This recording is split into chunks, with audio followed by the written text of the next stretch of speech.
Hey everybody, what's up? This is Brian with Games Under Pressure, and I cannot believe I'm about to say this, but today I'm going to be taking a look at Sonic X-Treme. Why is that so weird? Well, this game was canceled almost a decade ago. And if you don't know about the history of the development of this game, I would definitely check it out. It's really interesting reading. But basically, this was, at least in the concept phase, supposed to release on the Sega Genesis.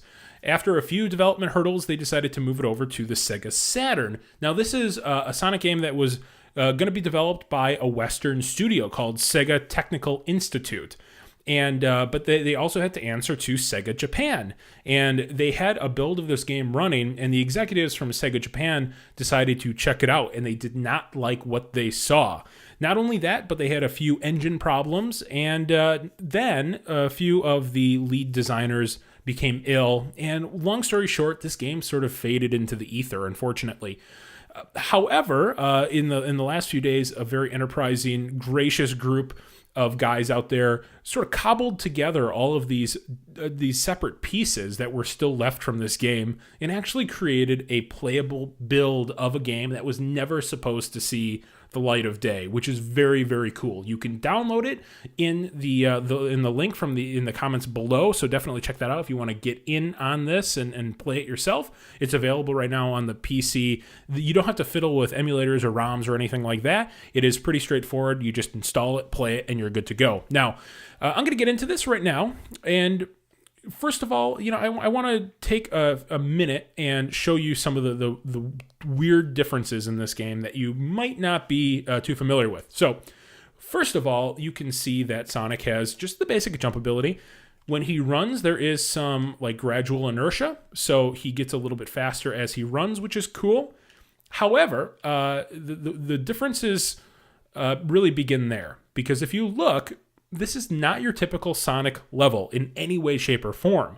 This is sort of this weird tiered level. You can see that above me is tier 2. Above that, you can see at the very top center of your screen, that's tier 3.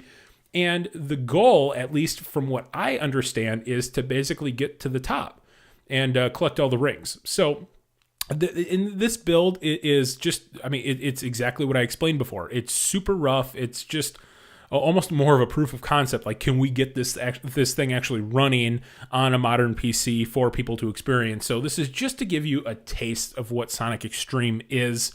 One of the major differences here, aside from the levels, is when Sonic rolls into a ball, check this out, he can roll up the side of these structures. There is a little bit almost of like Mario Galaxy kind of gravity going on here. If you just go off of these ledges too fast, you can see Sonic just falls. However, if you're a little bit careful, you can get around these, and I didn't do it there, but you can get around these corners. And what's interesting is this game is designed all around that mechanic. So you can see I'm on the second level right now, and it's all about just figuring out this puzzle of a level. And it does some crazy things with perspective as well. Like, look at this. There are rings on both sides of that structure in the background. So you actually have to figure out how to get onto that structure and then navigate that structure to capture all the rings, which is a really interesting concept. It's almost like Super Mario Galaxy meets Fez, because when you get into this position, this is Sonic's real position here, and I got to reset because I fell off. But whatever way that you decide on, whatever direction, that's his direction now. So previously the wall and the ceiling becomes the side walls, the ground and the ceiling rather become the side walls, and you can just sort of move around this thing and pick up rings. In this build, the rings, you can actually collect them, so they're just basically there for nostalgia's sake. But the gameplay is super, super interesting, and I found a little exploit here. If you tap the jump button quickly, you can see you just sort of to rise above everything here. But the game really requires you to use inertia and momentum and this weird sense of gravity. And this is not in the final game. This is just a little glitch here. Remember, this is not This is not a complete build or anything. This is just, there's just one level and that has issues. So this is just to show that they could do it. I expect some refinements and fine tuning in the future if all goes well. But yeah, check this out. These levels are structured. I mean, there are like 4 levels here. I believe there are some other levels down below, but they're structured in a way that really allows for some cool navigation. So without using this little exploit that I found, I'm just going to show you how to sort of move around this. It's really, really cool. And you gotta admit that for like 1996, this game was supposed to come out in holiday 1996. It's kind of innovative and kind of cool.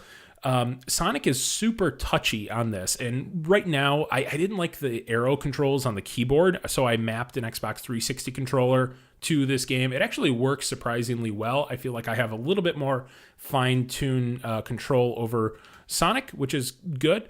But yeah, I mean, check this out. It's really sort of precarious and fun to navigate these bizarre worlds. It really does have like a Super Mario Galaxy feel to it. And originally, this game, it was supposed to actually have like this weird fisheye sort of view so that you'd be able to see a little bit more of the level when you're playing it. Right now, that is not in this game, so the perspective is much narrower. The field of view is much narrower than it would have been in a final build of the game. And you can also see there isn't really any safety net down below here, so when you fall off, you're sort of screwed unless you use this little exploit. But yeah, I mean, overall, you know, it's a really quirky game, and I would love to see some other aspects of it. I can see, you know, in a lot of ways, you almost approach this like you would a puzzle, trying to figure out what platforms you can get to, trial and error, just sort of, you know, messing around with the levels, seeing what's up. It's really cool. It's really cool. It's sort of sad that Sega didn't capitalize on this further because, you know, you can see at least a germ of some of the ideas that they carried over into some of the subsequent Sonic games. And if you're just looking for a really interesting historical lesson, I would check this out. It's free. You can download it, play it on your PC. You don't need a beefy PC or anything to run this, so why not? And that'll about do it for this video. I appreciate you guys watching as always, and if you would, I would be incredibly grateful if you subscribed. That'll allow me to keep bringing you videos like this, and I will see you next time. Thanks.